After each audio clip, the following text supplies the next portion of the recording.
time na may nililigawan pa ako noon, may nauna sa akin dun sa nililigawan ko. So, may iba siyang ka-Valentine. Niyaya ko na, "Puwede ba tayong mag-date on Valentine's Day?"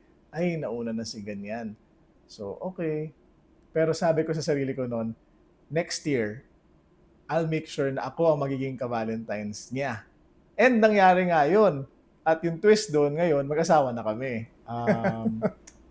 Dati nangailangan din ako ng ganyang klaseng advice at ibibigay ko sa inyo yung advice nila sa akin. Ang advice nila sa akin is to wait for the right person at the right time.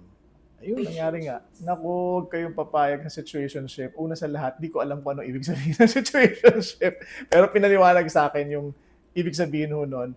Naku, huwag kayong papayag. It's very unfair. It's either you're in or you're out. We're not celebrating Valentine's Day this year. Ang Valentine's Day kasi feeling namin, mag-asawa, para lang sa mga nagliligawan yun. Pagka boyfriend, girlfriend, pwede pa siguro, pero pag mag-asawa, wala nang Valentine's Day. Kasi, ang bilin sa akin ng misis ko, wag na wag akong bibili ng bulaklak on Valentine's Day dahil mahal. Times 2, times 3 ang presyo. Sabi niya, ibigay ko na lang daw sa kanya yung pera. So, sakto, payday ngayon, bukas Valentine's Day, may ibibigay ako sa kanya yung pera. Happy Valentine's Day, everyone. My boys playing hard to get, and I like my